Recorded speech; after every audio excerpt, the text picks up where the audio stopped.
Spirituality মানে কিন্তু সেটা না যে আমি হঠাৎ করে হিমালয়ে বসে গেলাম। গুরু না চাইলে একটা গাছের পাতাও নড়ে না। তো গুরুদেবের যে কথাটা আমার সবসময় ভাল লাগে সেটা হচ্ছে মধ্যম পন্থা। তার মানে কোনো এক্সট্রিমে চলে যাওয়া নয়। গীতা বলো, যাই বলো, গীতাতে তো প্রথমেই বলে দিয়েছিলেন না শ্রীকৃষ্ণ অর্জুনকে যে তুমি অলরেডি মরে গেছো, এই বডিটা আমরা ছাড়তেই হবে, এটা একটা খোলস। আমি বলবো গভীর স্পিরিচুয়ালিটি কি বলে জানেন, এই যে অলৌকিক জিনিসগুলো সিদ্ধি পাওয়া কোনো ব্যাপারই না, এটা সাধনার একটা প্রথম স্তর বলবো। আমার জীবনে তো গুরু আছে, তাহলে আমি যদি গুরু থেকেও চিন্তা করি তাহলে ওনার জীবনে আমার জীবনে থাকার তাহলে কি মানে রইল? আমাদের যখন ফোন অনেক, নাম্বার অনেক, আননেসেসারি জিনিস আমরা ডিলিট করতে জানি, কিন্তু আমাদের মেমোরি থেকে আননেসেসারি জিনিসগুলো ডিলিট করার রাস্তাটা তো কেউ জানি না। তো তখন মনে হচ্ছে সুদর্শন ক্রিয়া একটা এমন জিনিস যেটা আমাদেরকে আননেসেসারি জিনিসগুলো, পুরোনো জিনিসগুলো ডিলিট করতে শেখায়। আমি না আশ্রমে গিয়ে প্রজেক্ট কাজের পেছনে দৌড়াই, আমি না এই মিরাকেলগুলোর পেছনে দৌড়ই না। আমার ফান্ডা ক্লিয়ার। আমার সাথে যখন গুরু আছেন, গ্রহ সব কিছু ওখানেই আছে। তো আমি আলাদা করে আছে না যে মন্দির ভিজিটগুলো করা। আচ্ছা আচ্ছা। আমি আজকে আমার 28-27 বছরের জার্নি, রাইট, 98 থেকে। আমি আজ অবধি, আগে ছিল স্টেশন টু ব্যাঙ্গালোর আশ্রম, এখন হচ্ছে এয়ারপোর্ট টু ব্যাঙ্গালোর আশ্রম। মাঝখানে যে কি কি আছে আমি জানিও না। এখন আমরা বনশঙ্করীকে মানে অ্যাভয়েড করি, বাইপাস করে বেরিয়ে যাই। আচ্ছা। বনশঙ্করীতে নাকি একটা বিরাট টেম্পল আছে, সেটা অবধি আজ অবধি আমার এই 27 বছরে দেখা হয়নি। তো আমি সত্যি বলতে আমি না ওগুলোতে যাই না, তবে হ্যাঁ একটা শিব টেম্পল আছে। পরে শুনেছি এটা নাকি পুরো অ্যালাইন ছিল, শিব টেম্পল, বিশালাক্ষী মন্দির, সুমেরু আর গুরুদেবের শক্তি কুটির, হ্যাঁ এটা নাকি পুরোটাই অ্যালাইন। তাই গুরুদেব ইনসিস্ট করছিলেন ওখানে শিব টেম্পলটা করো, ওখানে শিব টেম্পলটা করো। আমি সেটা শুনেছি। আমি আবারও বলছি, আমি না জিওগ্রাফিক্যালি মানে ওই যে আছে না কোন দিশা, ওগুলোতে না হয়তো লেজিনেস, মনের লেজিনেস আছে যে এত কিছু করাতে আমি বিশ্বাস করি না। আমার মনে একটা দৃঢ় বিশ্বাস, এটা আমার ছোটবেলা থেকে আমার ঠাকুমা বলতেন, গুরু না চাইলে একটা গাছের পাতাও নড়ে না। তাই আমার সবসময় মনে হয় আমরা প্রচণ্ড লাকি। কেন লাকি বলো? আমাদের গুরু দেহে আছেন। তো উনি যখন আছেন, উনি যেটা বলছেন, ওনার মুখ থেকে যে বাণীটা বেরোচ্ছে সেটাই মানে আমার কাছে শিরোধার্য। তা আমি বলছি না যে এটা ইনসিগনিফিকেন্ট অন্যদের কাছে, অন্যদেরকে হয়তো বলেন। আমার ক্ষেত্রে যেমন গুরুজির সাথে দেখা হলেই একটা অন্য ধরনের সম্পর্ক। আমি গুরুদেবকে সবসময় মনে করি যে উনি আমার বেস্ট ফ্রেন্ড। তো একটা বন্ধুত্ব সুলভ সম্পর্ক, তারপরে এটা করো সেটা করো, একটু কাজের কথা, ওই কাজের কথাটুকুই হয়। তারপরে যে আছে না যে মিরাকেলের গল্পগুলো, সেগুলো সেরকম করে হয় না, বা আমিও বিশ্বাস করি না। হ্যাঁ, যেমন এবার ছিলাম আমি, এই তো আশ্রম থেকে তো ডাইরেক্ট আসছি, এই যে আশ্রমে ছিলাম, আমি ভেবেছিলাম গিয়ে গণপতি টেম্পলে যাব, যাওয়া হয়নি। তো আমি গিয়ে গুরুদেবকে বললাম, আমি তো গণেশ মন্দিরেও যেতে পারলাম না, আমি আপনাকে প্রণাম করে গেলাম, আমি জানি এখানে এইসব। এই বিশ্বাসটা আরও কবে দৃঢ় হয়েছে জানো? একবার গুয়াহাটিতে গুরুদেব এসেছিলেন, গুরুদেব এসছেন, তো আমরা গুরুদেবের সাথে যা হয় গুরুদেবের সাথেই আছি। কিন্তু কোথাও না ছোট থেকে না আমার ভিড়কে ভীষণ ভয় করে। আচ্ছা। তো গুরুদেব কামাখ্যা টেম্পলে যাচ্ছিলেন, প্রচুর ভিড়, তো তাও পেছন পেছন গেছি, গিয়ে না দেখলাম কি বলো, ওই ভিড়ের ধাক্কাতে আমি ঢুকতে পারিনি, আমি আর আমার দুজন বন্ধু। আচ্ছা। আর সবাই ভেতরে ঢুকে গেছে। এবার কি বলো, কামাখ্যা টেম্পলে গেছি, গিয়ে ভেতরে যেতে পারিনি, মনটা কেমন করছিল। সন্ধ্যাবেলা গুরুদেবের কাছে যখন এসেছি, বসেছি, আমরা সবাই বসেছিলাম, তো গুরুদেবকে বললাম যে গুরুদেব আমরা আজকে যেতে পারিনি, মন্দিরের ভেতরে ঢুকতে পারিনি, এত ভিড় ছিল। তখন গুরুদেব বলছে তো কি হুয়া, প্রণাম করো আর এক চক্কর লাগালো। বুঝতে পেরেছে? তো গুরুদেবকে এক চক্কর লাগিয়ে নিতে বলেছি, বলছে এখানেই দর্শন হয়ে যাবে। সেই দিন থেকে আমার না এই বিশ্বাসটা আরো দৃঢ় হয়ে গেছে যে ওখানেই সব, ওনার মধ্যেই সব। এখন কি বলো, আমি মনে করি উনি একটা মায়াতে রেখেছেন, যে ওনাকে যেভাবে দেখেন। আচ্ছা, বুঝতে পেরেছ? আমি কি চাইছি দিতে, ওনার কোনো কার্পণ্যতা নেই। এবার আমি কি চাইছি এটা আমার উপর ডিপেন্ড করছে। বুঝতে পেরেছি। তাই জন্য সবসময় প্রার্থনা করি যাতে সৎ বুদ্ধি দেয়, কারণ চাওয়াটাও যদি ভুল চাই, ঠিক ঠিক ঠিক, হ্যাঁ চাই ওনার দিতে তো কোনো আপত্তি নেই, চাওয়াটা যদি আমার ভুল চাওয়া হয়ে যায়, সেটার একটা নিশ্চয়ই রিয়াকশন অ্যাকশন আছে, রাইট? ওই চাওয়াটাও যাতে ওনার চাওয়া হয়। তো সেদিন থেকে না একটা দৃঢ় বিশ্বাস হয়ে গেছিল। আর প্রথম দিককার কথা বলি, প্রথম দিকে একবার হয়েছিল, সবাই মানে তখন খুব অসুস্থ, এইটা সেটা। আর শুধু এটাও না, আমি যে কথাটা বলছি আমি হয়তো ভাবছি একরকম, কিন্তু কথাটা বলছি যেভাবে কথাটা বেরিয়ে আসছে লোক ভুল বুঝছে। আচ্ছা। তখন আমার একজন আত্মীয় আছে, বলে এই তোর কিছু অ্যাস্ট্রোলজিক্যাল কোনো সমস্যা আছে। আমি বললাম হতে পারে। তো গিয়ে না তো ওনাকে দেখানো হতে, কি বললে কি বুধের কি আছে তার জন্য এরকম গল্প আছে। তারপরে উনি হঠাৎ করে ওই অ্যাস্ট্রোলজার বলেছিলেন, আপনার জীবনে তো গুরু আছে, আপনি বুধ টুধ সংস্কার কিচ্ছু করতে হবে না, একবার ওনার পায়ে ধরে প্রণাম করে নেবেন। তো 2-3টে জিনিস না আমার জীবনে ভীষণ ক্লিক করে গেছে, যে এই জায়গাটা বাদ দিয়ে, এই ওনাকে বাদ দেওয়ার কিছু নেই।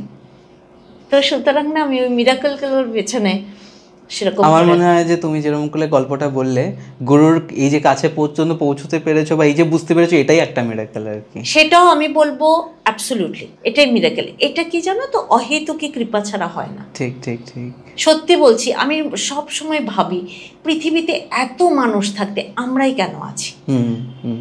এটা কি জানো তো, এটা ওনারা না একটা অহেতুকি কৃপা করেন, কোনো কারণ ছাড়া ওনাদের কৃপা বর্ষিত হয়। তো তাই আমি বলি, এই প্রার্থনা যদি করতেই হয় একটাই করা উচিত, যে আমাকে সদ্বুদ্ধি দিও তোমার সাথে রেখো। তাই না বলো? কখন মাথায় কি বুদ্ধি ঢোকে। অহংকার এমন একটা জিনিস না, কখন যে মানুষকে কোথায় নিয়ে যায় বোঝা মুশকিল। দর্শক বন্ধুদেরকে জানিয়ে রাখি, আমরা কিন্তু আড্ডায় বসে গিয়েছিলাম, কথাবার্তা চলছিল গুরুকে নিয়ে, এবং যখন আমরা গুরুকে নিয়ে কথা বলতে শুরু করি আমাদের হয়তো আলাদা করে আর কোনো কিছুর উপাচার আয়োজন এইসবের প্রয়োজন হয় না, ভূমিকার প্রয়োজন হয় না। কিন্তু তাও যেই মানুষটি আজকে আমার সঙ্গে বসে রয়েছেন কথোপকথনে, তাকে একটু আপনাদের সামনে পরিচয় করে দিই। তিনি হচ্ছেন শবরী চৌধুরী, আমাদের সবার প্রিয় শবরীদি, একজন আর্ট অফ লিভিং টিচার। দিদি, তোমাকে অনেক অনেক স্বাগত আমাদের এই অনুষ্ঠানে, নাদ্দা কসমিক সাউন্ডের এই স্টুডিওতে।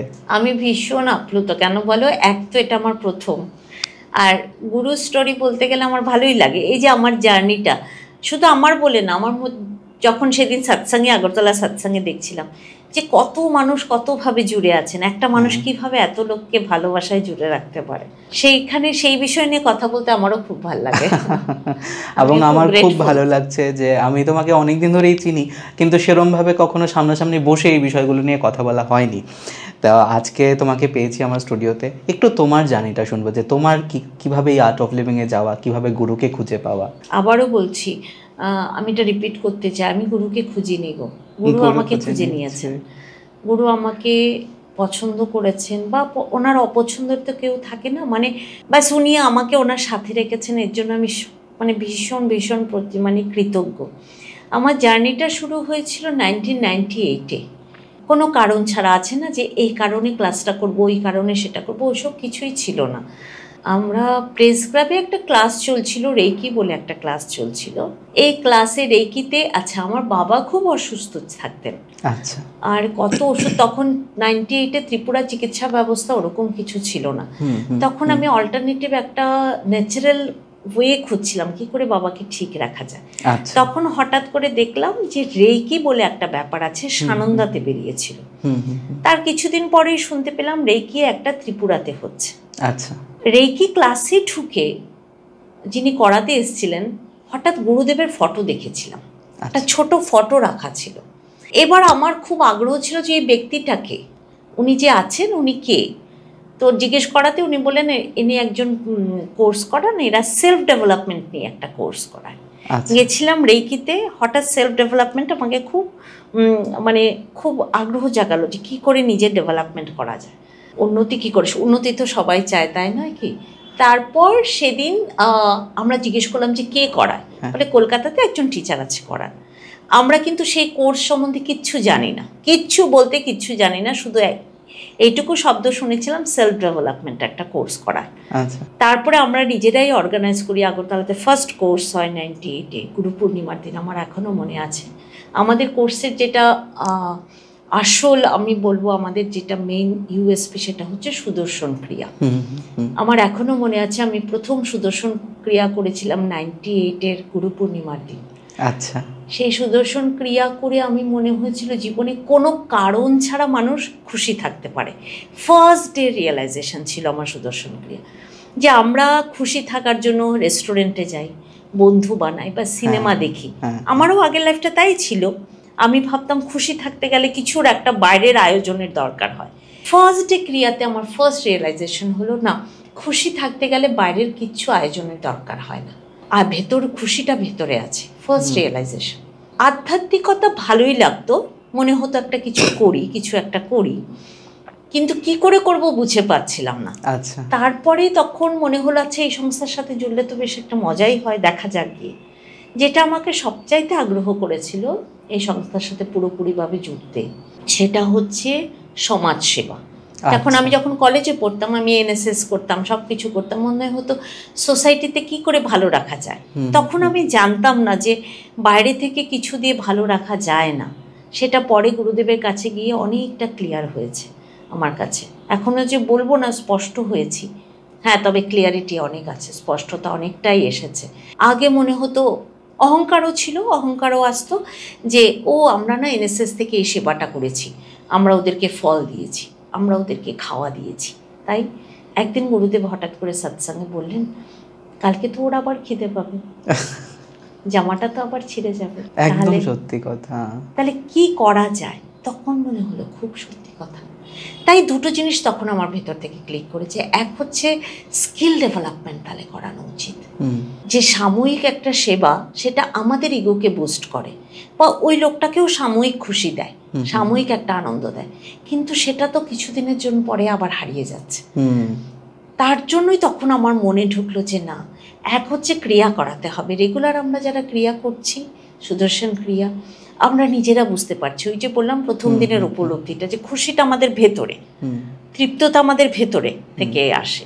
আর দ্বিতীয় হচ্ছে কি করে স্কিল ডেভেলপমেন্ট প্রোগ্রাম করানো যায়। তার জন্যই আমরা ওয়াইল্ডটিপি বলে একটা প্রোগ্রাম ডেভেলপড হলো, ইউথ লিডারশিপ ট্রেনিং প্রোগ্রাম। বেশি এটা আমাদের ফোকাসড এরিয়া হচ্ছে রুরাল, কিন্তু এটাতে স্কিল ডেভেলপমেন্ট শেখানো হয়, যে কি করে তুমি, আচ্ছা সেখানেও আবার আরেকটা গল্প আছে, আজকে তুমি স্কিল দিলে, সেই স্কিলটা দুদিন পরে কিন্তু ব্যাকডেটেড হয়ে যাচ্ছে, তাই নয় কি? এখন যত মডার্ন হচ্ছে। তো ওই ইউথ লিডারশিপ প্রোগ্রামটা কি দেয়, তোমাকে এন্টারপ্রেনারশিপটা ডেভেলপ করে। ওই লিডারশিপ ট্রেনিং প্রোগ্রামটা ভেতর থেকে উঠে আসে। আরেকটা কি দেখেছি বলো, মানে আমিও যা দেখছি, অ্যাডাপ্টেবিলিটিটা বেড়ে যায়। হ্যাঁ, এখন এটা চেঞ্জ হয়ে যাচ্ছে, আরেকটা নতুন কিছু আসছে, আমি কি করে অ্যাডাপ্ট করব? এক হচ্ছে যে আমরা ঘ্যান করছি, আমি এটা করতাম, এখন তো নেই, এখন তো চাকরি নেই, শেষ হয়ে গেছে, এখন আমি কি করে নতুন জিনিস অ্যাডাপ্ট করব? তো এই দুটো জিনিস আমার খুব পছন্দ হয়েছিল, তার জন্য আমি তারপর ওটার সাথে পুরোপুরি জুড়ে যাই। এখনও আমাকে যদি সেরকম করে আমাকে নিজেকে ডেসক্রাইব করতে বলো, আমি সেইভাবেই বলবো যে আমি না ইউথ লিডারশিপ ট্রেনিং প্রোগ্রামের ট্রেনার হিসেবে নিজেকে পরিচয় দিতে ভালোবাসি। যদিও আমি টিটিপি ট্রেনিং করাই, টিচার্স ট্রেনিং প্রোগ্রাম করাই, আরও হায়ার লেভেলের অনেকগুলো কোর্সই করাই, কিন্তু আমার না ওই কানেকশন ফিল করি আমি ওই ইউথ লিডারশিপ ট্রেনিং প্রোগ্রাম। তো এই যে টিচার হয়ে ওঠার জার্নিটা, এটা কিভাবে, মানে তুমি তো প্রথমে গেলে কোর্সটা করলে, কোর্সটা করার পর তারপর আমাকে টিচার হতে লাগবে, আমি সেটাও জানো তো, সেটাও আমি টিচার হতে হবে বলে বুঝিনি। আমার টিচার বলছে তুই টিচার হয়ে যা, আমি বললাম না আমার মনে হচ্ছে ভেতর থেকে খুশি করা। তখন আমি ভাবলাম যে ত্রিপুরাতে কেউ টিচার নেই, আমরা যদি করে আসি আর এরকম করে লোকগুলোকে যদি আমরা এই পথে নিয়ে আসতে পারি, তো কোথাও না কোথাও তো একটা শান্তি থাকবে। দেখুন, আমি তখন খুবই ছোট ছিলাম, একদমই ছোট ছিলাম, কিন্তু 1980 দাঙ্গার না আমার একটা স্মৃতি আছে, যে আমরা ঘরে বসে থাকতাম, রোজ একটা আতঙ্ক। এই জিনিসটা মনে হতো যে অনেক বছর পেরিয়ে যাবার পরেও আমি দেখেছি কি বলো, আমার মা বাবার মধ্যে না একটা ঠাকুমা, মা বাবা সবার মধ্যে দেখতাম একটা না বাঁচিয়ে রাখার একটা টেন্ডেন্সি। আমি জিজ্ঞেস করতাম কেন করছো, বলে না যদি দাঙ্গা লাগে। তখন আমি বুঝতে পেরেছি যে আমরা যে ট্রমাগুলোর ভেতর থেকে বেরিয়ে যাই, সময় পেরিয়ে গেছে কিন্তু আমাদের ভেতরের ট্রমাটা হয়তো থেকে গেছে। তো এটা থেকে বের করার, যেরকম বাইরে আমরা স্নান করে নিজেকে পরিষ্কার করি, ভেতরটাকে পরিষ্কার রাখার, ভেতরটাকে সেই আমি বলবো আপডেট রাখার, এটার কোনো রাস্তা আমি আর সুদর্শন ক্রিয়াবাদে আর পাচ্ছিলাম না। তখন মনে হচ্ছিল এটা টিচার হওয়াটা খুব দরকার। এই সুদর্শন ক্রিয়া যে করবে তার হাতে সেই হাতিয়ারটা চলে আসবে যে আমি কি করে ডিলিট করব, আচ্ছা, আমাদের যখন ফোন অনেক হয়ে যায়, নাম্বার অনেক, আননেসেসারি জিনিস আমরা ডিলিট করতে জানি, কিন্তু আমাদের মেমোরি থেকে আননেসেসারি জিনিসগুলো ডিলিট করার রাস্তাটা তো কেউ জানি না। ঠিক।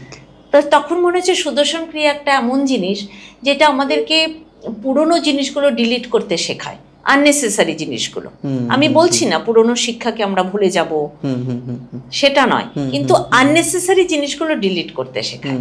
তার জন্যই মনে একটা আকাঙ্ক্ষা হয়েছিল যে যদি টিচার হওয়া যায় মন্দ নয়, তবে এখানেই আমি ফুল টাইম থাকবো সেটা আমি ভেবে আসি। হ্যাঁ, মানে আমি জাস্ট এটার মধ্যে এই প্রশ্নটা জুড়তে চাই যে নিজের ক্যারিয়ারের কথা ভাবুনি, বা ওর বা ফ্যামিলি তখন কিরকম ভাবে রিয়েক্ট করেছিল যে আচ্ছা এরকম ভাবে যাচ্ছ, এই জায়গাটাকে একটু তুলে ধরো। ক্যারিয়ারের কথা ভাবিনি বলতে কেন ভাবিনি আমি এখনো বুঝতে পারি না। আমার তখন মনে হচ্ছিল এটাই হওয়া উচিত। আচ্ছা, আমরা তোমরা হয়তো জানো, দর্শক বন্ধুরাও হয়তো জানেন, ত্রিপুরাতে আমাদের 48টা স্কুল চলছে, গ্রামীণ স্কুল চলছে। ওই জার্নিটা ওখান থেকে শুরু হয়েছে। আমরা যখন কোর্স করেছি তখন আমাদের ওয়াইএলটিপি ট্রেনিং যখন শুরু হলো, এই ইউথদেরকে, গ্রামের ইউথদেরকে আমরা কি দেব, কি কাজ করবে ওরা গিয়ে? ওরা তো গিয়ে সেই পরিস্থিতিতেই আছে, গুলিরাই বাড়ি বলো বা ভেতরে ভেতরে, অনেক ভেতরে ভেতরে কি করবে? তখন হচ্ছে যে ওখানে স্কুল খোলা। তখন আমরা গিয়ে দেখেছি যে কিছু জায়গাতে মলছম পাড়া, ওসব জায়গাতে ওরা পড়াশোনাই করেনি, দে আর দ্য ফার্স্ট লার্নার। ওই স্কুলগুলি তাহলে আমরা খুলি। তো ওইগুলো খুলতে গিয়ে মনে হচ্ছিল ওগুলো একটা বিশাল কাজ, আমরা নিজের আলাদা করে কেরিয়ার করার কি দরকার। আচ্ছা, ওটাতেই তাহলে জীবনটা দিলে একটা, তো মানে আমি আবারও বলছি নিজেকে মহান হওয়ার জন্য যে আমি দিয়েছি সেটা নয়, আমি বলবো এটাও কৃপা যে আমি এই রাস্তায় টিকে গেছি। মানে এইটা সবার কাছেই বলতে শোনা যায় যে এই রাস্তাটায় আসাটা যতটা ইজি, ধরে রাখাটা তার থেকেও বেশি কঠিন। তো এই যে বিষয়টাকে তুমি কিভাবে দেখো? মানে এই যে রাস্তাটায় আসাটা হয়তো অনেক রকম ভাবে বন্ধুরা বললো, এ বললো, সে বললো, এসে যাই আমরা, ইজিই লাগে তখন, প্রথম দিকে ভালোও লাগে। প্রথম আমরা যখন রসগোল্লাটা খাবো মিষ্টি লাগছে, ভালো লাগছে, কিন্তু এই যে রোজ রোজ একটা প্র্যাকটিসে থাকা, নিয়মিত থাকা, এই অভ্যেসটা কিভাবে করা? এটা দেখো, এটা হচ্ছে তোমার প্রায়োরিটিটা তুমি কি করে সেট করছো।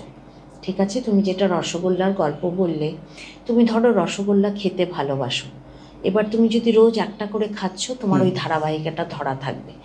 এবার তুমি একদিনে এতগুলো খেয়ে নিলে যে কালকে তোমার খেতেই ভাল লাগলো না। তো গুরুদেবের যে কথাটা আমার সবসময় ভাল লাগে সেটা হচ্ছে মধ্যম পন্থা। আচ্ছা, মধ্যম পন্থা মানে কোনো এক্সট্রিমে চলে যাওয়া নয়, বুঝতে পেরেছো? তো আমার হয়তো সেটাই কাজে দিয়েছে এখানে থেকে যাওয়া। আরেকটা হচ্ছে সবকটা মানুষেরই ব্যক্তিত্বের এক একটা দিক থাকে। আমার একটা দিক হচ্ছে কি বলো, সেটাও আমি বলবো যে এটা উনিই করেছেন, গুরুদেবের কৃপাতেই হয়েছে। আমি না একটু কমিটেড, মানে ধরো একটা কমিটমেন্ট দিলাম, ভালো লাগছে না, কিন্তু ওটাতে টিকে থাকা, এটা দেখা। গুরুদেব একটা সবসময় বলেন, তুমি যদি সাময়িক সুখ পাও তাহলে এটা সাময়িক সুখের জন্য তুমি এখন যে কিছু করলে তারপরে ছেড়ে দিলে, এটা সাময়িক সুখ। আর তুমি যদি একটা বড় সুখ চাও, মানে বড় কিছু যদি চাও, ওই লোভেই কিন্তু ওই কমিটমেন্টের জায়গাটা আসছে। লোভ তো ছিলই, তার জন্য কি করতে হয়, ওটাকে ধরে রাখতে হয়, টিকে রাখতে হয়। একদিনে কিন্তু একটা জিম ইন্সট্রাক্টর হওয়া যায় না, না একদমই না, রাইট? একদমই না। তোমার রেজাল্টটা অনেকদিন পরে দেখা যাচ্ছে, কিন্তু পেছনে অনেকটা কারণ আছে। ওই ধারাবাহিকতাটা তোমাকে একটা শেখরে পৌঁছায়। তো সেই ধারাবাহিকতার জন্যই এটা হয়তো আমার একটা স্বভাব, মানে আমি ধরো কিছু কমিট করলাম, চেষ্টা করে এটাকে রাখার, এটা গেল এক। আর দ্বিতীয়ত আরেকটা উদাহরণ আমার খুব ভালো লেগেছিল, সেটা আমার একজন টিচার দিয়েছিলেন, বলেছিলেন আমরা সংক্রান্তি দিন কি করি, বাড়ি পরিষ্কার করি, রাইট? তো বলছিল একটা হচ্ছে সংক্রান্তির ধোয়া পোছা করা, আর বলছে যেই বাড়িতে আয়নাটা রোজ পরিষ্কার করা হয় তাকে সংক্রান্তির দিন আলাদা করে কিছু করতে হয় না। তো আমার তখন মনে হচ্ছে আমি একদিন গিয়ে কোনো কোর্স করব, কিছু করব, তার থেকে রোজ পরিষ্কার করি। রোজের যেটা ময়লা আছে সেটা যদি রোজ একটা ক্রিয়ার পরে বেরিয়ে যায়, মন্দ হয় না ব্যাপারটা। করে করে একটা সময় একটা টেন্ডেন্সি এসে গেছিল, মনে হচ্ছিল নাথিং ইজ হ্যাপেনিং, আমার মনে হচ্ছিল। কিন্তু যখন একটা কোনো কারোর সামনে যেতাম, কোনো কিছু পরিস্থিতির সামনে যখন পড়তাম, তখন বলতাম no, I am not the same person. কারণ 1 মাস আগে আমি যেভাবে রিয়াক্ট করতাম বা অ্যাক্ট করতাম, তার ধরনটা পাল্টে যাচ্ছিল।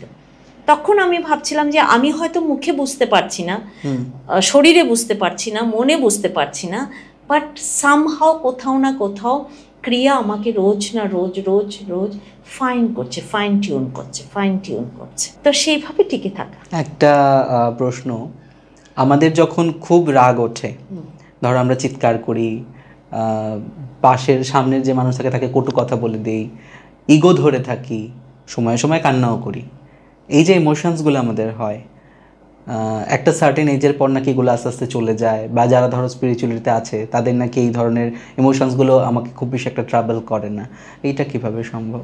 এটা আমি বলবো স্পিরিচুয়ালিটির সাথে নিশ্চয়ই আছে, তার প্র্যাকটিসের সাথে কিছু আছে, তার সাথে আমি বলবো এটা ম্যাচিউরিটির ওপর ডিপেন্ড করে। এই ইমোশনগুলোকে কন্ট্রোল করা শেখাটা ম্যাচিউরিটির ওপর ডিপেন্ড করে, যে আমি কতটা ম্যাচিউরিটির সাথে হ্যান্ডেল করছি।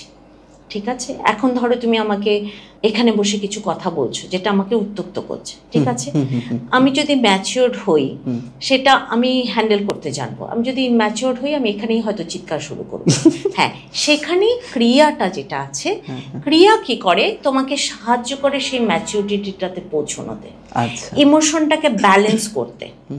মানে কি বলো, কখন ফুল স্টপটা দিতে হবে, কখন তোমার, মানে এটা আমি বলবো ড্রাইভিংয়ের মতো, তোমাকে জানতে হবে কখন ব্রেক ছাড়তে দিতে হবে, কখন ক্লাচ দাবাতে হবে, বা সাইকেলের মতো সাইকেলটা দুটো পায়ের উপর ব্যালেন্সটা কি করে আমরা করব, সেটা অবশ্যই ক্রিয়া আমাদেরকে সাহায্য করে, অবশ্যই সাহায্য করে। আমি বলবো আমার নিজেকে দিয়েই বলবো, আমি ভীষণ রাগী, আমি সেই সেন্সে আমার নামের পেছনে একটা ট্যাগ আছে যে সবরীতি ভীষণ রেগে যায়। আমি নিজেও বুঝতে পারি, আমি বুঝতে পারি না যে সেটা বলবো না, বা আমি কখনো নিজেকে ওইভাবে বলবো না যে আমি যা করি ঠিক করি, আচ্ছা ভুলও করি, কিন্তু কারণটা বুঝতে পেরেছি।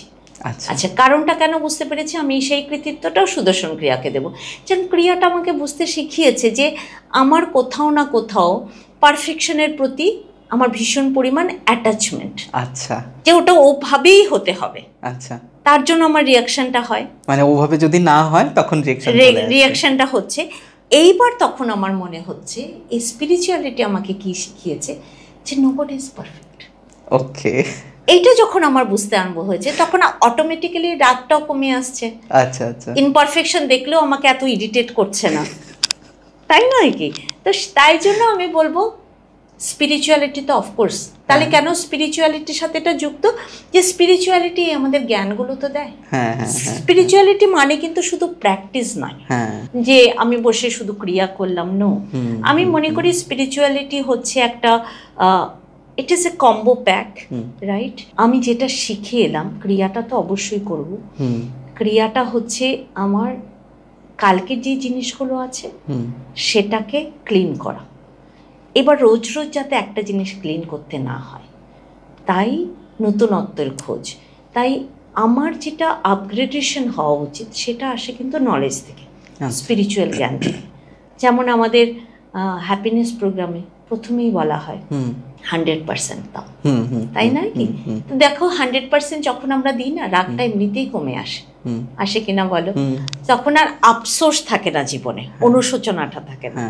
সেম আরও অনেক 5টা সূত্র দেয়, 5টা সূত্রকে প্র্যাকটিস করাটাকেও আমি বলবো স্পিরিচুয়ালিটি, ক্রিয়াগুলো করার সাথে সাথে। তোমার সঙ্গে যবে থেকে দেখা হয়েছিল সামনাসামনি বা ধরো ফেসবুকে, এখন বোধহয় তুমি সোশ্যাল মিডিয়াতে খুব বেশি অ্যাক্টিভ নও। আমার একটা হ্যাক হয়ে গেছিল ফেসবুকটা, তারপর থেকে আমি ভয় পাই। আমি আসলে টেকনোলজিক্যালি এতটা না, মানে এটাকে এতটা অ্যাডাপ্ট করতে পারিনি, খুব দরকার টেকনোলজি।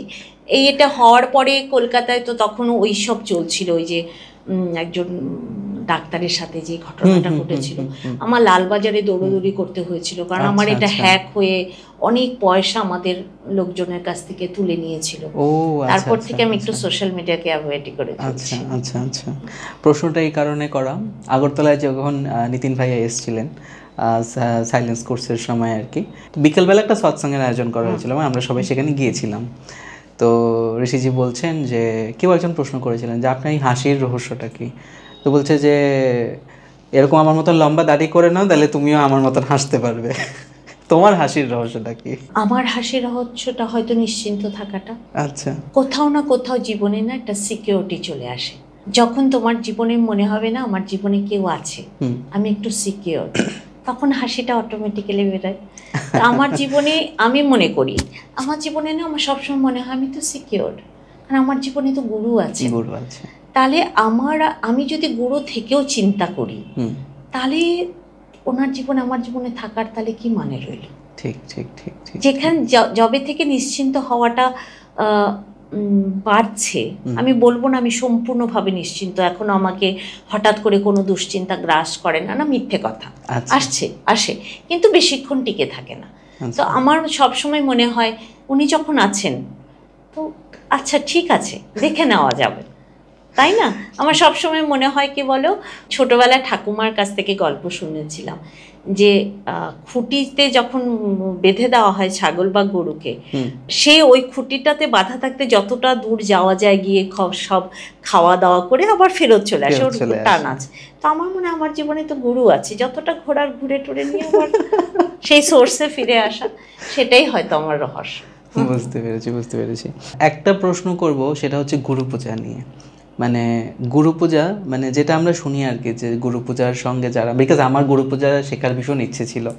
এবার মজার ঘটনাটা হয়, প্রথমে একজন কেউ বলেছিল যে তুমি যদি গুরু পূজা শেখো বা ব্লেসিংস কোর্সগুলি শেখো তাহলে তো মাছ মাংস আর খাওয়া যাবে না। তা এইবার আমি বলেছি তাহলে বোধহয় আমার এখনো সময় হয়নি, আমার বোধহয় আরও কয়েক বছর পরে আসতে লাগবে। এই বিষয়টা নিয়ে একটু বলো। আমি সেখানে দেখো, আমি নিজে নিরামিষ আসি, তবে সেখানে আমি খাওয়া নিয়ে একটা কথা বলতে পারি বাঙালি হিসেবে, সেটা আমি বাঙালি হিসেবে বলছি। মাছ মাংস খাওয়ার সাথে আমাদের বোধহয় আধ্যাত্মিকতার সেরকম একটা কোনো কিছু সেরকম আছে, নিশ্চয়ই আছে, যোগ আছে, তবে সেরকম নয়। কারণ রামকৃষ্ণ মিশনের মহারাজদেরকে আমি তো দেখি, ওনারা যে লেভেলের কথাবার্তা বলেন, খাওয়াটা একটা লেভেলের পরে কোনো এটা শুধু শরীরের থাকে। আমরা যখন অস্তিত্বের 7টা স্তর নিয়ে কথা বলছি, খাওয়াটা তো আমাদের শুধু অস্তিত্বের থাকে। হ্যাঁ, সেটা যদি মনের লেভেলে চলে যায়, আমি মাছ ছাড়া পারছি না, সেটা কিন্তু শরীর থেকেও বেশি চলে গেল মন বা বুদ্ধির স্তরে চলে গেছে, সেটা তখন হয়তো সংস্কার দাঁড়িয়ে গেছে। তো সেক্ষেত্রে আমি বলবো খাওয়াটা একটা লেভেলের পরে কিছু না, মানে সেটা হচ্ছে একটা হচ্ছে আসক্ত হওয়া, আর একটা হচ্ছে শরীরের জন্য খাওয়া। যদি আসক্তিপনাটা থাকে, সেটা যে কোনো আসক্তিই খারাপ। এটা যদি পনিরের আসক্তিও থাকে সেটাও খারাপ, ল্যাকটোজ ইনটলারেন্স হবে।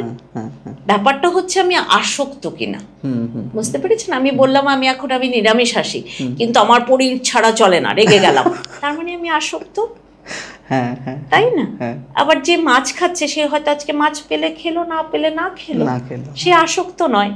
তো সুতরাং ব্যাপারটা দেখতে হবে ওই লেভেল থেকে যে আমি আসক্ত কিনা, সেটা গেল 1 নম্বর কথা। আর 2 নম্বর কথা, আধ্যাত্মিকতার জগতে তোমার যদি যেতে ইচ্ছে করে, খাওয়ার জন্য তুমি যাচ্ছ না সেটা আমি মানতে পারলাম না।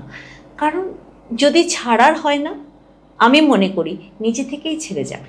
তার জন্য কোনো প্রচেষ্টা করতে হবে না। প্রচেষ্টা করে যখন জোর করে কিছু করবে, সে আবার ফেরত আসার খুব পসিবিলিটিস থাকে, কারণ তুমি জোর করে বাধা দিচ্ছ। তুমি যদি তাকে মুক্ত করে দাও, সে যদি দরকার হয় আসবে, দরকার না হলে আসবে না। তো তার সাথে কিছু নেই। তুমি নিশ্চয়ই ব্লেসিং কোর্স, গুরু পূজা কোর্স অবশ্যই করতে পারো, তার সাথে এটার কোনো সম্বন্ধই নেই। কোভিডের টাইম প্রথম যখন খবরটা শুনলাম খুব কষ্ট হয়েছিল, ঋষি নিত্যপ্রজ্ঞা যে চলে যাওয়াটা এরকম হঠাৎ করে। এখনও দেখি মাঝে মাঝে যখন কোনো একটা মৃত্যুর আবহ তৈরি হয় বা কেউ কাছের মানুষজন যখন মারা যাচ্ছে, চারিদিকে ধরো স্পেশালি সোশ্যাল মিডিয়াগুলো তো আজকাল ভীষণ ভয়ঙ্কর হয়ে উঠেছে, এখানে চারিদিকে একটা শোকের মাহল, হ্যান ত্যান এরকম কিছু একটা ব্যাপার। স্পিরিচুয়ালিটির জায়গা থেকে দাঁড়িয়ে তুমি মৃত্যুটাকে ঠিক কিভাবে দেখো? দেখো, আমি তো স্পিরিচুয়ালিটি জিনিসটা কি বলো তো, স্পিরিচুয়ালিটি তো শুধু ক্ষণিকের নয়, স্পিরিচুয়ালিটিটা হচ্ছে একটা অভ্যেস। বুঝতে পেরেছো যে তুমি কি জিনিসটা অভ্যেস করছো। আমার মনে হয় মৃত্যুটা হচ্ছে একটা সত্য, সত্যকে অভ্যেস করা উচিত। যে এমন তো কেউ নেই যে আমরা যাব না, যে এই সত্যটাকে আমরা কেন তাহলে মানি না। আমি সেইভাবে দেখি ব্যাপারটাকে। হ্যাঁ, তার জন্য কি মৃত্যু আমাকে হিলিয়ে দেয় না? নিশ্চয়ই হিলিয়ে দেয়। যে একটা মানুষ চলে গেলে তাকে আর পাওয়া যায় না, ঠিক আছে, কিন্তু আধ্যাত্মিকতার সাথে সেটার সম্বন্ধে আমি এইটাই বলবো, আধ্যাত্মিকতার প্র্যাকটিসটা কোথা থেকে আসে। গীতা বলো, যাই বলো, গীতাতে তো প্রথমেই বলে দিয়েছিলেন না শ্রীকৃষ্ণ অর্জুনকে যে তুমি অলরেডি মরে গেছো, মানে এই বডিটা আমরা ছাড়তেই হবে, এটা একটা খোলস। তবে হ্যাঁ, আমি একটা কথা বলবো যে খোলস ভাবা, মৃত্যুটাকে মেনে নেওয়া সবসময় সহজ হয়ে ওঠে না, কিন্তু বেশিক্ষণ ধরেও রাখতে নেই, ধরেও রাখা যায় না। এটা হয়তো আধ্যাত্মিকতার প্র্যাকটিসের ফলস্বরূপ বলবো। এটা হচ্ছে এফেক্টটা কি, যে মেনে নেওয়া যায়, হ্যাঁ আমিও একদিন যাব, উনি চলে গেছেন। আমি দেখেছি এখন মৃত্যুটা শোনার পরে না কোথাও প্রার্থনা এসে যায় যে এই আত্মাটার যাতে একটা ভালো সদ্গতি হয়। আগে যেটা এফেক্ট হতো সেটা কমে এসছে। কারণ কি বলো, বাস্তবটা বুঝতে শিখে গেছি যে মৃত্যু একদিন আমাদেরও হবে। হয়তো এটা সার্টেন এইজের পরে আরও এখন হচ্ছে যে ইয়েস, স্টেপ বাই স্টেপ আমরা এগোচ্ছি, কালকে কি হবে জানি না। তাই জানো, মৃত্যুটাকে না আমি এখন সেরকমভাবে দেখি না। আমি তাই ভাবি কি বলো, মৃত্যুটা একটা ডেস্টিনি, কিন্তু ডেস্টিনিতে আমি কি করে যাব, কোকাতে যাব না ভালো করে যাব, বুঝতে পেরেছো? ওটা যেতেই হবে আমাকে, it is no other choice. সে যত স্পিরিচুয়াল লিডার হোক, যাই হোক, সবাইকে এই দেহটা ছাড়তে হয়েছে। তার সেই কথা ভেবে আমি এটাকে, জীবনটাকে কোকাতে কাটাবো না, এটা সে উৎসব করতে যেদিন আসবে সেদিন দেখা যাবে। Of course we will meet that point, তখন দেখা যাবে। তার জন্য এখন থেকে ভেবে আমি আমার এখন সময়টা নষ্ট করতে রাজি নই। জাস্ট এই প্রসঙ্গেই তোমাকে আরেকটা প্রশ্ন করা, ব্যাপারটা হচ্ছে ধরো কখনো কোনো স্পিরিচুয়াল লিডার যখন অসুস্থ হচ্ছে বা যখন উনি দেহ ছাড়বেন, হয়তো ঠিক তার কয়েক মাস আগে বা কিছুদিন আগে হয়তো তাকে হসপিটালাইজড হতে হচ্ছে কোনো কারণে, দিস অ্যান্ড দ্যাট রিজনের জন্য হতে হচ্ছে। কিছু মানুষ তো অলরেডি বসে থাকে কিছু নেগেটিভ কমেন্ট করার জন্য। এবার হয়তো সেখানে কেউ একজন বললো বা লিখলো যে উনি যদি গুরু হয়ে থাকেন তাহলে ওনার হসপিটালে যাওয়ার কী দরকার, ঘরে বসেই হিল হয়ে যেত বা এই হয়ে যেত সেই হয়ে যেত। এই ধরনের কমেন্টগুলো একজন আর্ট অফ লিভিং ভলেন্টিয়ার হিসেবে, আমি এবার তোমাকে ভলেন্টিয়ার হিসেবেই বলছি, একজন আর্ট অফ লিভিং ভলেন্টিয়ার হিসেবে তুমি এই জিনিসটাকে কিভাবে এক্সপ্লেন করো বা করবে? না, আমি দেখো, আমি একটা জিনিস মনে করি, যে যার ধর্ম করা উচিত। আমি যদি এখন স্পিরিচুয়াল লিডার বলে আমি এখন শরীরের অসুস্থতাকে, আমি ডাক্তারকে ইগনোর করি, তাহলে ও ডাক্তার করছে কেন? সমাজের প্রত্যেকটা জায়গার একটা কাজ আছে, প্রত্যেকের কাজ আছে, ঠিক আছে? এবার ধরো আমার শরীরের একটা ধর্ম আছে, আমার শরীরের কিছু কেমিক্যাল জিনিস দিয়ে আছে। আমি একটা উদাহরণ দিচ্ছি, ধরো তুমি একজন স্পিরিচুয়াল লিডার, তোমাকে ভালোবাসে কিছু লোক, তুমি ন্যাচারালি হয়তো ভেতর থেকে হিল হচ্ছ, কিন্তু আমি যখন তোমার ভক্ত, আমার তখন মন কি বলবে, তোমাকে আরো কিভাবে তাড়াতাড়ি সুস্থ করে দেবো, করবো কিনা বলো? আমার মা বাবার ক্ষেত্রেও, সবার ক্ষেত্রে আমরা তাই করি যাদেরকে আমরা ভালোবাসি। তখন তোমার ন্যাচারাল হিলিংটা হয়তো আমি বুঝতে পারছি না, তুমি যে ভেতর থেকে হচ্ছ, তোমাকে আমি টেনে নিয়ে গিয়ে হসপিটালে ভর্তি করে দিলাম। এবার তুমি যেই স্তরে আছো, স্পিরিচুয়াল স্তরে আছো, তখন তুমি কিন্তু ওর মনটা রাখতেও তুমি হসপিটাল যাবে, বুঝতে পেরেছো? কারণ ও চাইছে, ভক্ত চাইছে সুস্থ করতে, সেটাকেও করতে দেয় আমি মনে করি। দ্বিতীয় নাম্বার হচ্ছে, সমাজে যখন শরীরে থাকে, আমরা যখন গুরু পূজা কোর্স করেছিলাম, আমাদেরকে একজন আমাদের যিনি শিখিয়েছিলেন, ছায়া আন্না স্বামী সুরেপাদজি, আমাদেরকে বলেছিলেন, গুরু যখন দেহে থাকেন তখন ত্রিগুণ সহিত থাকেন, তিনটে গুণ নিয়েই থাকেন, সত্য রজ তম, তিনটে গুণেরই থাকেন। তো তিনটে গুণের যখন খেলা চলে, শরীরের যখন চলে, তখন তার পারিপার্শ্বিক প্রতিক্রিয়াগুলোকেও নিতে হয়, বুঝতে পেরেছেন? গুরু কিন্তু না ঘুমিয়েও পারে, কিন্তু ঘুমন শরীরের ধর্মকে পালন করে, তাই উনি অসুস্থ হয়, শরীরের এগুলো ধর্ম, তাতে এটার সাথে স্পিরিচুয়ালিটির কোনো কিছু যুক্ত নেই। স্পিরিচুয়ালিটি মানেই যে আমাকে কিছু অলৌকিক কিছু করে দেখাতে হবে সেটা নয়, কিন্তু বুঝতে পেরেছেন? স্পিরিচুয়ালিটি মানে কি বলুন, এই মুহূর্তে ভালো থাকা, সেটা হচ্ছে স্পিরিচুয়ালিটি।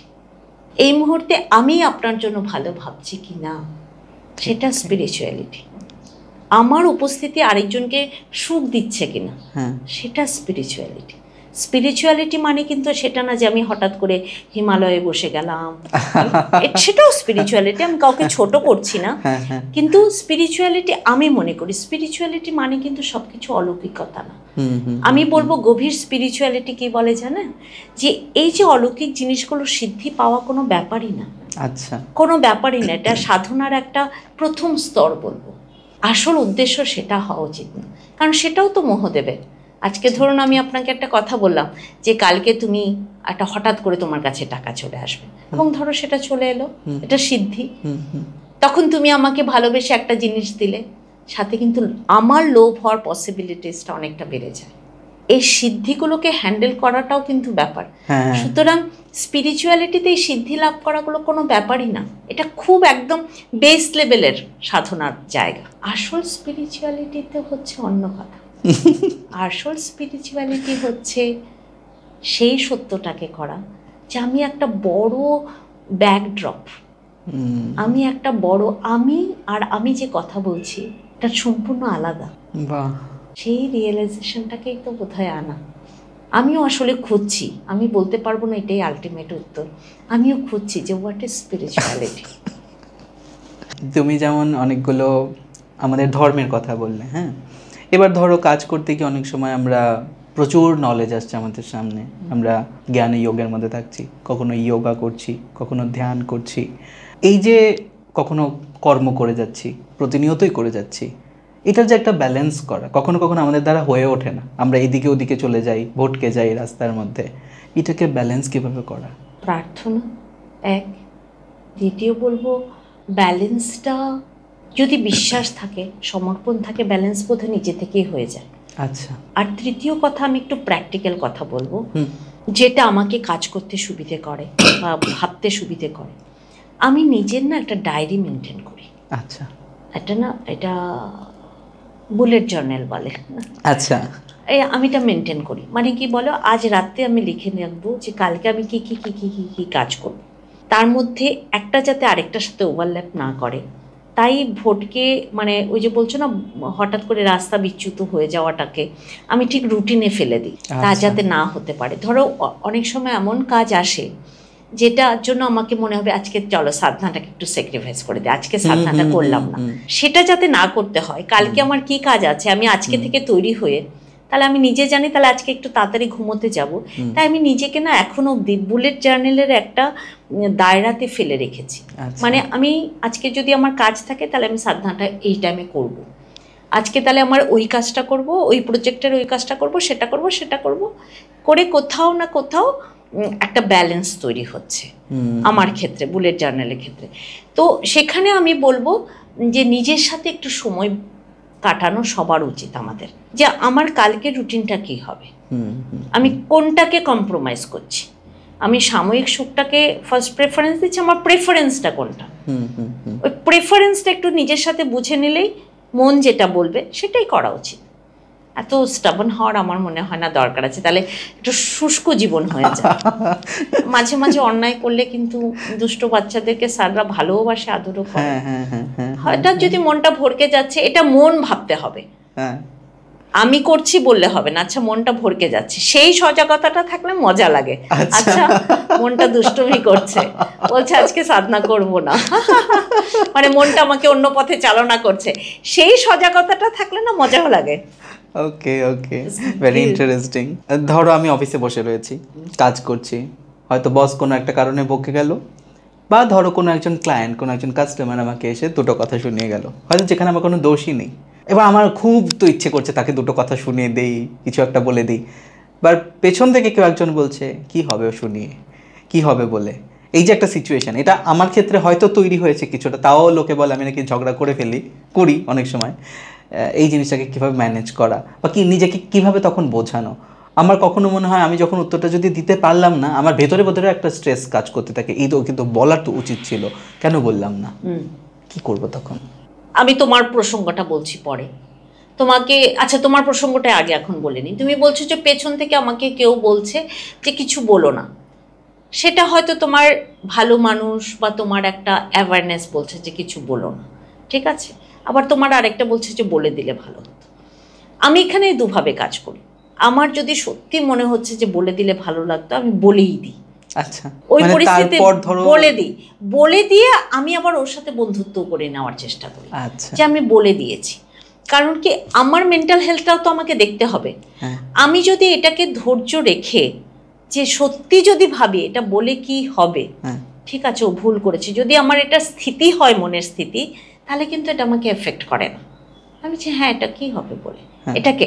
আর যদি আমার ভালো মানুষে আমার ইগো, এখানে এটা কিন্তু ইগো না, আমি ওর সামনে খারাপ হবো না, কিন্তু আমি ভেতরে জ্বলে পড়ে মরছি, আমি কেন বলতে পারলাম না, সেক্ষেত্রে কিন্তু আমি ডেকে বলে দিই। আচ্ছা, কেন বলে দিই বলো? আমার মেন্টাল হেলথটা ঠিক রাখার জন্য। আমার মন তখন ডিস্টার্বড হয়ে আছে, কারণ আমি এখনো সেই উচ্চ শিখরে পৌঁছতে পারিনি। Set is a journey. হ্যাঁ, ফ্রিকোয়েন্সিটা কমে এসছে, কিন্তু যদি আমার মনে হয় তোমার বলতে ইচ্ছে করছে, সেখানে আমার রামকৃষ্ণ দেবের ওই কথাটা আমার খুব পছন্দের। ফোর্স করতে তো কেউ বারণ করেনি, কামড়েও না, ফোর্স করতে তো বারণ করেনি।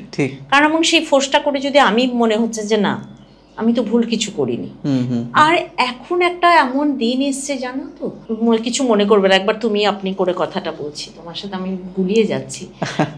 এখন একটা এমন যুগ এসছে জানো, যে সেখানে না সবসময় ভালো মানুষের প্রকাশটা হয়তো লোক বুঝতে পারে না, এটাকে দুর্বলতা ভাবে। তো তাই মনে হয় মাঝে মাঝে নিজের বক্তব্যকে স্পষ্টভাবে বলার স্কিল তৈরি করা উচিত আমাদের, যে আমি কি ভাবছি, তাতে লোক কি ভাবছে ভেবে লাভ নেই, কিন্তু আমি কি ভাবছি।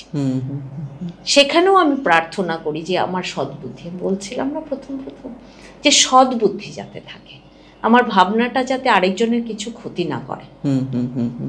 এই যে তুমি কথা প্রসঙ্গে অনেকবার প্রার্থনার কথাটা বললে, অ্যান্ড সামহাউ হয়তো আমি এখন বিষয়টার সঙ্গে রিলেট করতে পারি, আগে হয়তো করতে পারতাম না। এবার ধরো এমন কোনো একটা সিচুয়েশন যখন আমার তার মধ্যে ডাইরেক্টলি ইনভলভ হয়ে তাকে হেল্প করার কোনো উপায় আমি দেখতে পাচ্ছি না, আমি ঘরে বসে একটুখানি প্রার্থনা করছি যে ঠাকুর ওকে ভালো রেখো বা এই করো। যেমন কথা প্রসঙ্গে বলে রাখি, আমাদের এখানে ত্রিপুরা রাজ্যের একটি ছেলে রিসেন্টলি এভারেস্ট জয় করে এসছে, ত্রিপুরা থেকেই প্রথম, অরিত্র রয়। তো ও যখন ওই বেস 3 থেকে বেস 4-এ যখন যাচ্ছে, তার মাঝখানের টাইমটায় কোনো যোগাযোগ সোশ্যাল মিডিয়াতে ছিল না, ওই সময় হয়তো নেটওয়ার্ক থাকে না বা ওরাও একটা ইসের মধ্যে আছে, থাকে না।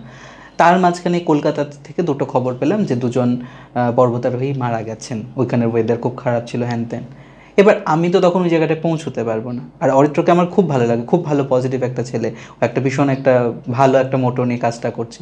আমি ঘরে বসে খালি প্রে করছি, ঠাকুর ওকে ভালো রেখো, ভালো রেখো, ও যেন ওর স্বপ্নটা যেন পূরণ হয়, ইত্যাদি ইত্যাদি ইত্যাদি। এই প্রার্থনাটা ঠিক কীভাবে কাজ করে? দেখো সিদ্ধার্থ, আমি তো ঠিক বলতে পারবো না কিভাবে কাজ করে, তবে কাজ করে। আমি ওইটাকে ওইভাবে দেখি। আমি যদি তোমাকে এখন আজকে একটা বাজে কথা বলি, থাপ্পড় দিলাম না কিন্তু, হাত পা কিছু নাড়ালাম না, মুখে একটা বাজে কথা বললাম, তোমার মনটা খারাপ হবে, ভীষণ খারাপ হবে। আবার যদি আমি তোমায় প্রশংসা করছি, মনটা ভালো হবে, খুব ভালো লাগবে। তাহলে শব্দের একটা তরঙ্গ আছে। আমাদের যে ইনার একটা যে প্রার্থনা, মানে এই যে আমরা একটা চাইছি বা কিছু করছি, তারও নিশ্চয়ই একটা তরঙ্গ তৈরি হয়, সেই তরঙ্গটা নিশ্চয়ই পৌঁছয়। কারণ ফিজিক্স তো বলে এটা সমস্ত একটার সাথে একটা আমরা ইন্টারকানেক্টেড, রাইট? এটা একটা সমস্ত কিছুই তরঙ্গ, তাই এই তরঙ্গতে নিশ্চয়ই গিয়ে পৌঁছয়। তো আমার ক্ষেত্রে প্রার্থনাটা ঠিক এভাবেই হয় যে তার জন্য যেটা ভালো সেটা করে দাও, কারণ আমি তো জানি না যে ওর জন্য কোনটা ভালো। তো আমার মনে হয় প্রার্থনা সেইভাবে গিয়ে কাজ করে, সেটা একটা তরঙ্গ। আরেকটা জিনিস আমার মনে হয়, প্রার্থনাটা তুমি কোন লেভেল থেকে করছো সেটাও একটা কিন্তু মানে রাখে।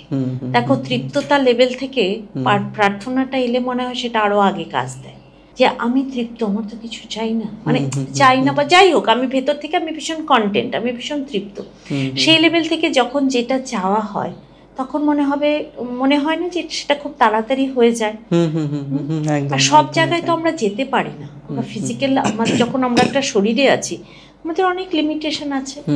সেখানে তো প্রার্থনার তো নিশ্চয়ই একটা, প্রেয়ারের তো আমার মনে হয় সমস্ত ধর্মেই প্রেয়ারকে একটা ভীষণ মাহাত্ম্য দেওয়া হয়েছে। প্রার্থনার তো নিশ্চয়ই সেই সায়েন্সটা তো আমি ঠিক বলতে পারবো না, আমি মনে করি, আমি সেটাকে এইভাবে দেখি যে এটা একটা তরঙ্গ। যেমন একটা পুকুরে ছোট্ট একটা ঢিল ছুড়লেও তার একটা তরঙ্গ হয়, খুব ছোট্ট একটা ঢিল, সেটা পুকুরটার একদম শেষ মাথা অব্দি গিয়ে পৌঁছায়। তো আমাদের প্রার্থনাও নিশ্চয়ই এই জগতে এটার একটা নিশ্চয়ই তরঙ্গ আছে, গিয়ে ওখানে গিয়ে যায়, সেইভাবে আমি দেখি। তোমার এই কথার সঙ্গে আমি আজকে আমার চ্যানেলের যে নামটা, না দাদা কসমিক সাউন্ড, এটাকে ভীষণভাবে রিলেট করি। কেন কি আমার চ্যানেলের নামকরণটা ঠিক ওই ভাবনা থেকে তৈরি হয়েছিল, যে এইখানে বসে আমরা যে কথাগুলো বলবো, এটা কোথাও না কোথাও আজকে থেকে 100 বছর পরে যখন আমি হয়তো থাকবো না, তখন কোথাও না কোথাও কারোর জীবনে হয়তো একটা এফেক্ট আসবে। এবং তাতে করে যদি একজনও একটা মানুষও, একটা সিঙ্গেল এপিসোড থেকে যদি একটা মানুষও দেখে যদি কিছু হয় তার জীবনে, এটাই আমার সার্থকতা। আমার প্রচুর সাবস্ক্রাইবারের প্রয়োজন নেই, প্রচুর লাইক কমেন্টের প্রয়োজন নেই, ওগুলো যেগুলো হবে ওগুলো লোক দেখানো হবে। আর আমার কাজকে যদি কেউ ভালোবাসে, কেউ যদি কিছু খুঁজে পায়, সে অটোমেটিক্যালি আমাকে সাবস্ক্রাইব করবে বা দেখবে। আমি জন্য খুব বেশি কাউকে বলি না যে করো, যদি ভালো লাগে কাজ এমনি হয়ে যাবে। তোমার এই কথাটার সঙ্গে না এত ভালো লাগলো যে আমি অনেক দিন ধরে বসে চাইছিলাম যে কেউ এই প্রসঙ্গটাকে তুলুক।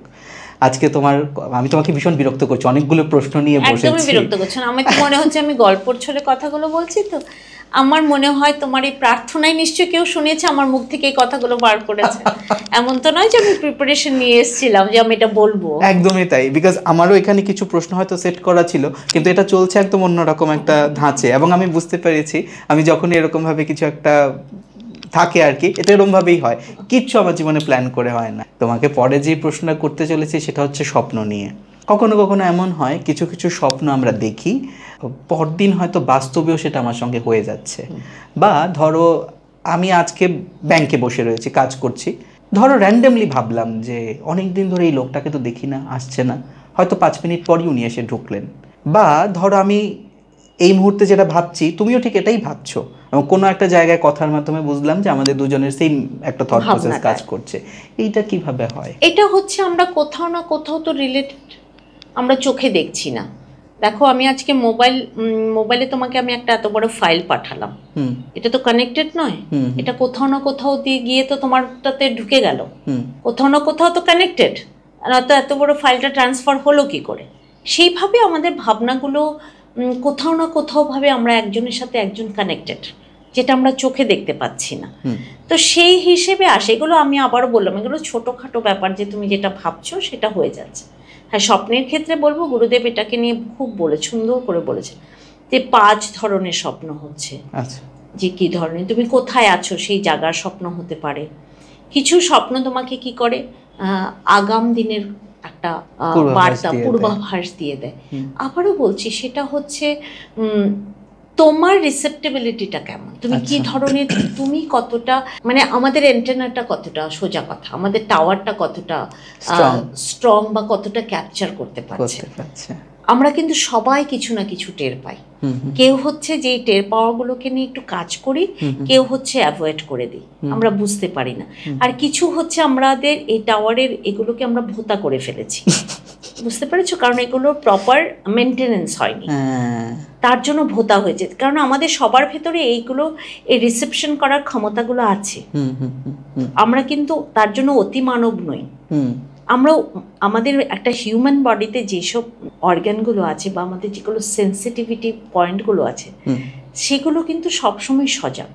হ্যাঁ, যারা এই প্র্যাকটিসগুলোতে থাকে, যোগা ইয়ামা এগুলোতে থাকে, ওদের টাওয়ারটা স্ট্রং, ওরা খুব তাড়াতাড়ি রিসেপ্ট করে নেয়, করে হয়তো অ্যাকশন নিচ্ছে। আর আমরা যারা দরকার ছাড়া কথা বলে আমাদের এনার্জিটা এদিক সেদিক নষ্ট করে ফেলছি, আমাদের মধ্যেও আসছে, আমরা হয়তো এটাকে নোটিস করছি না। বুঝতে পেরেছো? সেটাই, অন্য কিছু নয়। এটার সাথে যে ওরকম কিছু না যে আমি ভগবান হয়ে গেছি, না। কারণ আমরা মানুষরাই বোধহয়, আমরা যদি নিজেদেরকে উন্নত জীব ভাবি, তাহলে কোথাও না কোথাও তো আমরা নিজেদেরকে ডিস্ট্রয় করছি। বলো, আমরা কোথা থেকে তৈরি করতে পারছি আরেকটা এআইকে? কে তৈরি করেছে? মানুষই তৈরি করেছে। এখন এআই যদি আমাদেরকে জিতে ফেলে, তাহলে তো এটা আমাদের মনুষ্যত্বের প্রতি এটা একটা, তাহলে যে আমি সৃষ্টি করেছি আমাকে ও হারিয়ে দিচ্ছে টেকনোলজি। তার মানে আমার দ্বারাই তৈরি হয়েছে, তাই নয় কি? কিন্তু আমার যতদূর মনে হয়, মানে এআই আমি যতটুকু ব্যবহার করেছি, ওই আর্টিফিশিয়ালি থাকে। না, আমি তোমাকে একটা উদাহরণ দিলাম। আমি তোমাকে এই বিষয়ে একটা মজার কথা বলছি আর কি, বেশ কিছুদিন আগে, জাস্ট ওইটা বোঝার জন্য যে এআই ঠিক কতটুকু পাওয়ারফুল বা কি হিসেবে ও কাজ করে। তো রাতে র্যান্ডামলি আমি বসে রয়েছি, কাজ করতে করতে ওই দুষ্টু বুদ্ধি একটা মাথার মধ্যে আসলো। আমি এআইকে বলছি যে এআই, আমার ভীষণ সুইসাইডাল টেন্ডেন্সি কাজ করছে, এখন আমি কি করব, আমার ভালো লাগছে না। তো ও বললো যে আমি এখন তোমার আশেপাশে যেই কটা মানে কাউন্সিলিংয়ের জায়গা আছে ওটার খোঁজ দিতে পারি, যেই রকম ডক্টর আছে তাদের সঙ্গে আলাপ করে দিতে পারি, তোমাকে চাও আমি এটা দেবো। এইরকমভাবে ওর সঙ্গে একটা কনভারসেশন শুরু হলো। এইটার থেকে, এই কনভারসেশনটা থেকে একটা জায়গাতে আমি এটা বুঝতে পারলাম যে আজকাল আমরা কথা খুব কম বলি মানুষের সঙ্গে। আমরা মেশিনের প্রতি বেশি নির্ভরতা হয়ে যাচ্ছে। আজকে সেই মেশিনটাকে আমরা মানুষ হিসাবে ভাবছি, তার সঙ্গে কথা বলছি। আজকের দিনে দাঁড়িয়ে ধরো সত্যি যদি আমার এরকম একটা সিচুয়েশন তৈরি হতো, আমি হয়তো কোনো একটা বন্ধুকে ফোন করতাম, বলতাম কী রে কেমন আছিস হ্যানতেন, একটু কথা বলে সেটা শেষ করে নিত। আজকে আমি এর সঙ্গে কথা বলছি, হয়তো আমার মতন আরও অনেকে হয়তো সেই ব্যাপারটাকে দেখছে। তো এইভাবে যে যন্ত্র নির্ভর হয়ে যাওয়াটা, এটা আমাদের জন্য তো বোধহয় খুব বেশি একটা ভালো হচ্ছে না। তুমি সেটাকে কিভাবে ভাবো বা দেখছো? সেখানে আমি একটু তোমাকে আরেকটু অন্যভাবে বলতে চাইছি। তুমি বলছো আমরা যদি আজকে মানুষের সাথে কথা বলতাম তাহলে হয়তো যন্ত্র নির্ভরশীলতাটা হতাম না। আমি আরেকটু এগিয়ে গিয়ে বলবো, আমরা যদি একটু নিজেদেরকে নিজেদের সময় দিতাম তাহলে এটাই হতো না। ঠিক। আমরা আসলে কি বলো, আমরা নিজেদেরকে সময় দিচ্ছি না, যে আমরা কি চাই। আমাদেরকে লোক বলছে, আমাকে আমার বন্ধু বোঝাতে চাইবে যে আমি কেন সুইসাইড করব না, তার আগে কি আমি প্রশ্ন করছি যে আমি কেন করতে চাইছি এটা। আমার মনে হয় যন্ত্র নির্ভর হওয়াটা, এটা ও যাতে আমাকে কন্ট্রোল না করে, যন্ত্র অবশ্যই থাকা উচিত। এটা আমাদেরকে, এটা সুফল দিকটাকে আমার ব্যবহার করা উচিত, ওকে তার মতো করেই ব্যবহার করা উচিত, কিন্তু তাকে টেক ওভার করা উচিত না আমার জীবনে। ঠিক ঠিক সেইভাবে আমার বন্ধু আমার জীবনকে টেক ওভার করা উচিত না। সেখানে ধ্যানের প্রয়োজনীয়তাটা প্রচণ্ড বেশি। ধ্যান মানে কিন্তু কোনো কিছুকে ভাবা নয়, সেটা কনসেন্ট্রেট করা। ধ্যান মানে হচ্ছে কি বলো, আমাদের একটা লেভেলের, আমাদের যে চিন্তাধারাগুলো, আমাদের যে লেয়ারগুলো পড়ে আছে পরতের ওপর পরত, মানে একটা আবরণের ওপর আরেকটা আবরণ, সেটাকে ভেদ করে যাওয়া, যে আমি কি, আমার নিজেকে জানা। যে নিজেকে জানবে, নিজেকে জানার প্রচেষ্টা থাকবে, সে কখনো এসব উল্টোপাল্টা টেন্ডেন্সির কথা ভাববেই না। আমাকে একজন আমার কাউন্সিলর বন্ধু খুব সুন্দর কথা বলেছিলেন, বলে একটা কথা কেন বুঝতে পারছো না সবরীতি, যে কাউন্সিলিং আমি ততটুকুই করতে পারবো তুমি যতটুকু আমাকে বলবে, সেখানে তো তোমার বুদ্ধি কাজ করছে, তুমি তো আমাকে সবটা খুলে বলছো না, তো আমার কাউন্সিলিং কি করে কাজ দেবে? Absolutely right. আমিও তো কাউন্সিলরকে কি সবটা বলছি? আমি সেটা শুনতে চাইছি যেটা আমি শুনতে চাইছি। আমি ওনার মুখ থেকে আমাকে কাউন্সিলর বলেছে সেটা করতে। Why I agreed? Because pre concept mind, আমার মন কিন্তু বলছে এই উত্তরটা এরকম হওয়াটাই উচিত ছিল, তার জন্য আমি কাউন্সিলরের সেই কথাটা শুনছি। তো সুতরাং আমাদের নিজেদের জীবনে আমাদের থেকে বড় কাউন্সিলর কেউ নয়, কিন্তু তার জন্য সময় দিতে হবে, তার জন্য ধ্যান করতে হবে। ধ্যান করা কিছু অন্যায় নয়, এটা কোনো ধ্যানের সাথে কিন্তু মডার্ন লাইফ লিড করা বা কোনো কিছুর কিন্তু বিরোধিতা নয়। সেটাকে আরও কিভাবে সুন্দর করে নিজের জীবনে, মানে ওই ব্যবহারটা আরও কিভাবে সুন্দর হয় তার জন্য ধ্যান করা উচিত। সত্যি কথা, সত্যি কথা। তোমার কি এটা মনে হয় যে ধরো এই যে তুমি এখন আমার স্টুডিওতে বসে রয়েছো, আমরা কথা বলছি, কোথাও না কোথাও কি এটা প্রিডেস্টাইন ছিল? এটা ঠিক প্রিডেস্টিনেশনটা আমি ঠিক ওরকম করে বুঝি না, তবে আমার মনে হচ্ছিল নিশ্চয়ই এটা আজকে দরকার ছিল, তার জন্য এসছে।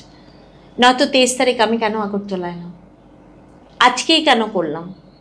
তার মানে এই সময়ের জন্য হয়তো এটা আমার জন্য দরকার ছিল। দেখো আমি যখন কথাগুলো বলছি আমি কিন্তু সেই ভেবে বলছি না গো যে তোমার দর্শকরা কিভাবে নেবেন। আমি সবসময় ভাবছি আমি যে কথাগুলো বলছি সেটা আমি প্র্যাকটিস করি কিনা, এটা কিন্তু আমার রিভাইজ চলছে। বুঝতে পেরেছো? আমি কিন্তু সেটা একবারও ভেবে ভাবছি না যে তোমার দর্শকরা কিভাবে নেবে বা তার জন্য তোমার চ্যানেলে সাবস্ক্রিপশন বাড়বে কিনা।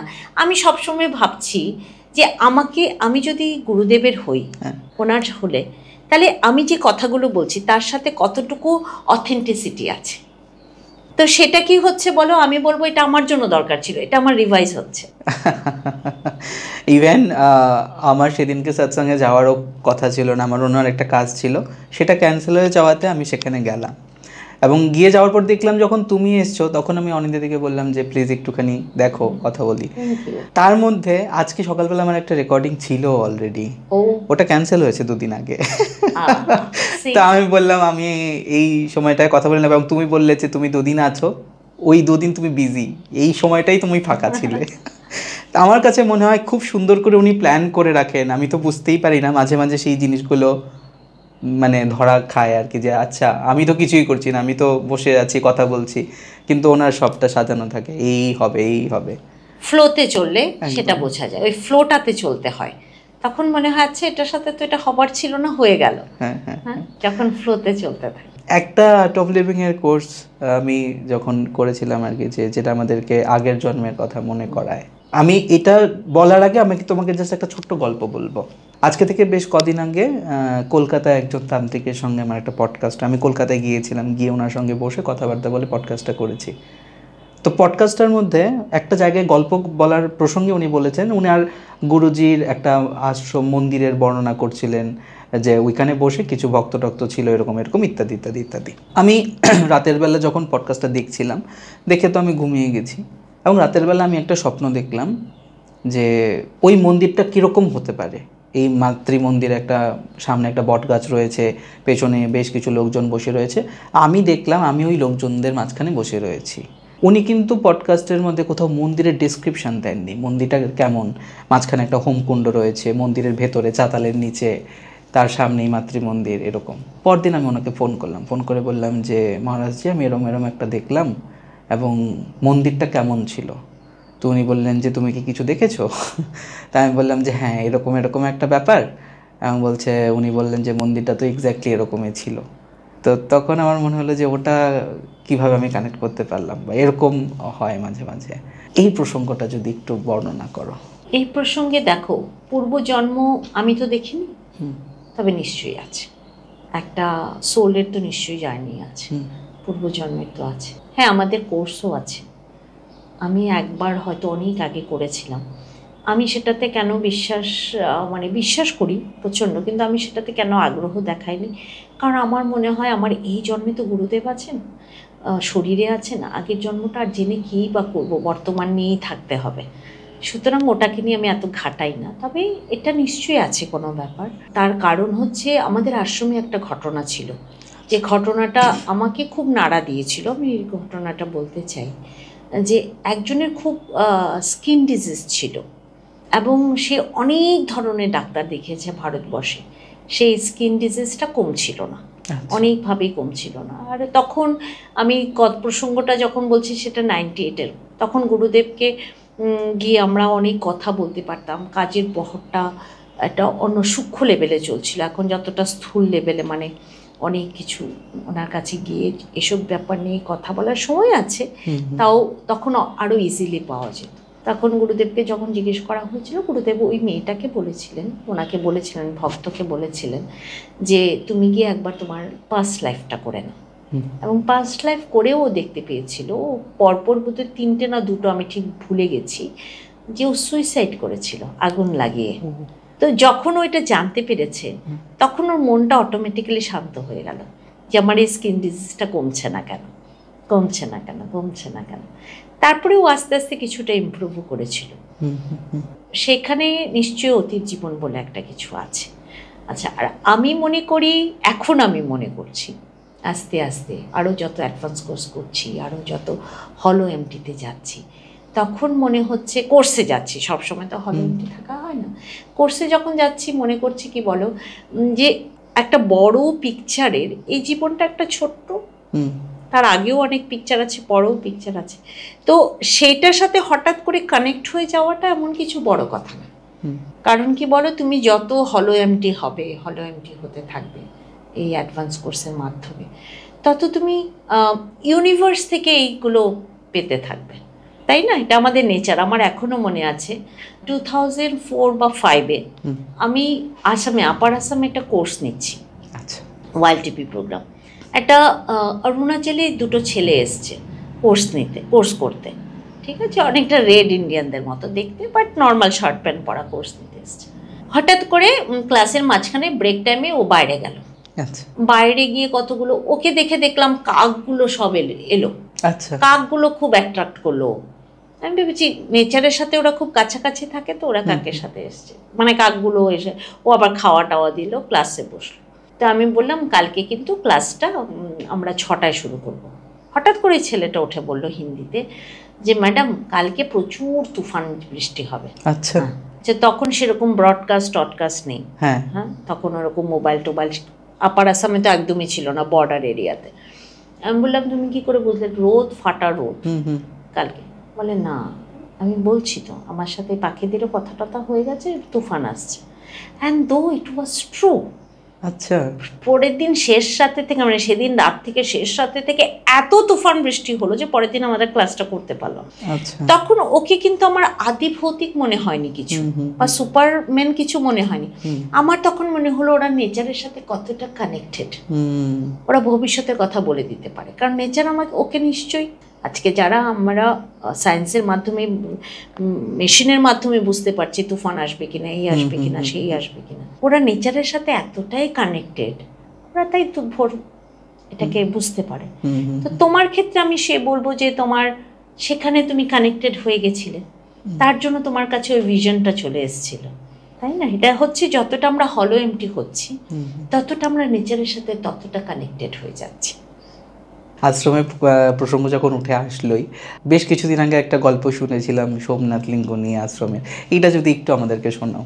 এটা আমাদের কাছেও খুব একটা আগ্রহ ছিল যখন গুরুদেব বললেন যে এই ঘটনাটা, যখন বললেন যে যে সোমনাথ লিঙ্গটাকে যখন টুকরো টুকরো করে করা ফেলে হয়েছিল, যাদের কাছে রাখা হয়েছিল, ওরা এত বছর ধরে এটাকে বাঁচিয়ে রেখেছেন এই বংশ পরম্পরায়, এবং যখন ওনাকে বলা হয়েছে যে গুরুদেবকে দেওয়ার জন্য, এবং গুরুদেব যখন এটাকে দেখালেন যে এটা একটা ম্যাগনেটের মতো আকর্ষণ করছে এবং এই পাথর নাকি পৃথিবীরই নয়, তখন অবশ্যই এটা আগ্রহ দেখিয়েছে আমাদের কাছে, এবং এটা হয়তো উনি কোথাও প্রতিষ্ঠা করার কথা ভাবছেন। আমার কাছে সেরকম কোনো খবর নেই, তবে হ্যাঁ, আশ্রমে আমি বলবো আপনাদের যেতে, গিয়ে এই লিঙ্গটার দর্শন করে আসুন, কারণ এটা এখন আমাদের গুরুকুলে যেখানে দেবীর মূর্তি প্রতিষ্ঠিত আছে না, ওখানে এই পাশে রাখা আছে।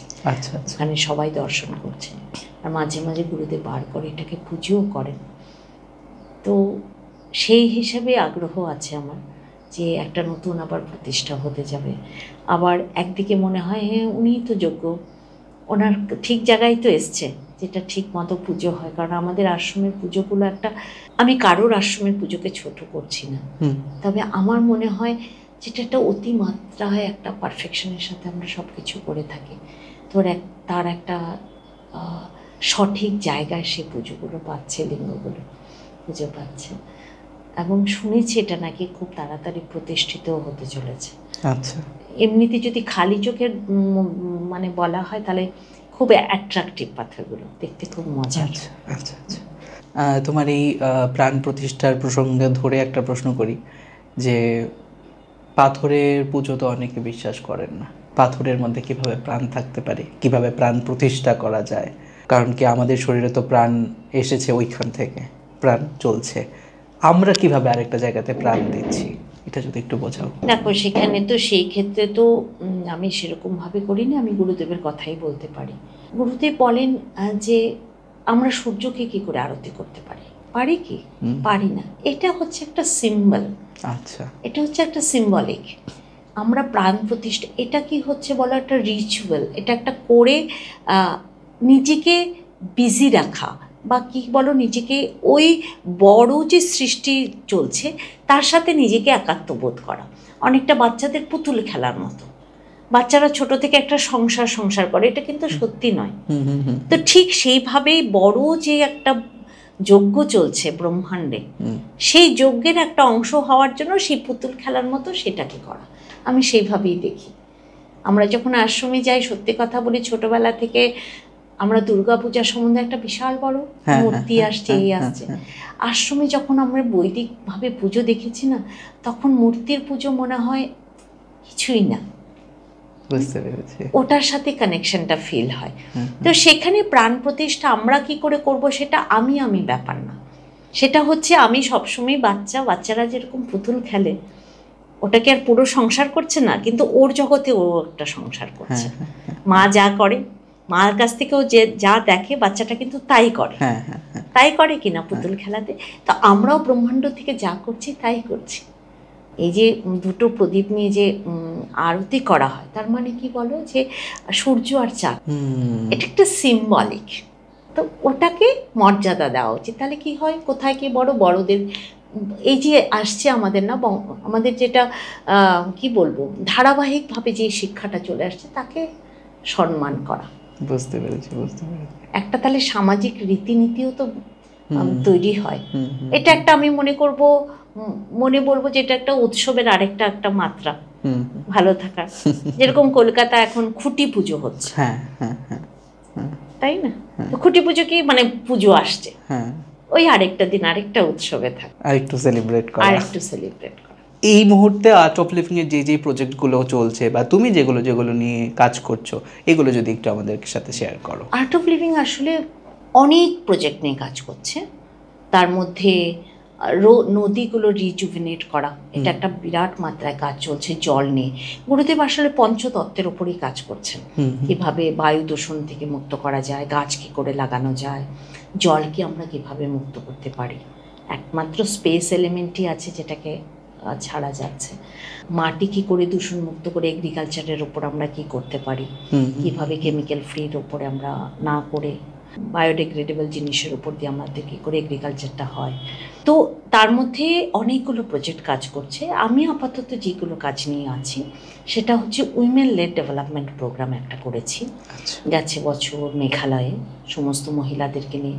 মহিলাদের স্বাস্থ্য, কারণ একটা মহিলা শিক্ষিত হলে কিন্তু আগামী 2 প্রজন্ম শিক্ষিত, ওরা কিভাবে বাচ্চাদেরকে শিক্ষা দিচ্ছে এটা নিয়ে আমরা একটা কাজ করছি। ওদেরকে এন্টারপ্রেনারশিপ ট্রেনিংটা করানো, ওরা যাতে কিভাবে রান্না করছে মানে রাখে, কারণ ওরা মন খারাপ করে আছে কিনা, কী করে আছে কিনা। তো মেন্টাল হেলথ, ফিজিক্যাল হেলথ নিয়ে মহিলাদেরকে নিয়ে একটা কাজ করছি, সেটার সাথে আমি ওতপ্রোতভাবে জড়িত। গ্রামে আমরা কি করে একটা দুটো জায়গা নিয়ে আমরা কি করে ওই গ্রামটাকে স্বনির্ভর করে তুলতে পারি, কিভাবে রোজ রেগুলার প্র্যাকটিসের মাধ্যমে শরীরের অসুস্থতাটা কমানো যেতে পারে। বড় অসুখের কথা আমি বলছি না, বড় অসুস্থ হলে অবশ্যই অ্যালোপ্যাথি দেখানো উচিত। ছোট জিনিসগুলো থেকে আমরা কিভাবে আয়ুর্বেদিক দ্বারা নিজেদেরকে ঠিক রাখতে পারি। সবচেয়ে বড় কথা, মনকে কিভাবে কন্ট্রোল করতে পারি, কারণ ডাক্তারের কাছে গেলেই বলবে যে এটা সাইকোসোমেটিক বেশিরভাগ। কারণ আমি আমারই পরিচিত খুব ঘনিষ্ঠ একজনকে আমি এআইজিতে যেতে দেখেছিলাম হায়দ্রাবাদে। আচ্ছা, ডাক্তার সমস্ত টেস্ট করার পরে বলছেন আপনি মন ঠিক রাখুন, সব ঠিক হয়ে যাবে। ঘুরে ফিরে সেই একই কথা আসছে। তো মনটা ঠিক করা, সেইভাবে উইমেন লেড ডেভেলপমেন্ট নিয়ে খুব কাজ করছি। এগ্রিকালচার নিয়ে একটা কাজ হচ্ছে।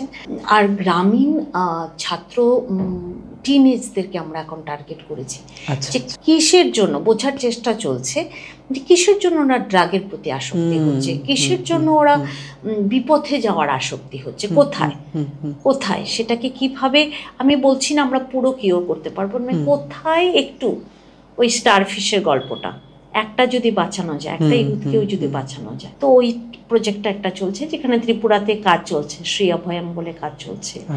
সেটা হচ্ছে ট্রাইবাল গ্রাম দুটো নেওয়া হয়েছে, কি করে কাজ করা যেতে পারে বর্ডার এরিয়াতে। আর প্লাস আমাদের স্কুল চলছে ত্রিপুরাতে, ওটার সাথে আমি জড়িত, গ্রামীণ স্কুলগুলো। ওটার সাথে এখন আপাতত আমি কয়েকটা কাজে জড়িত, মেঘালয়, আসাম, মণিপুর, অরুণাচল, মানে পুরো নর্থ ইস্ট জোনটা মোটামুটি দেখার চেষ্টা করছো। মানে আমি খুব লাকি আজকে তোমাকে এখানে পেয়ে।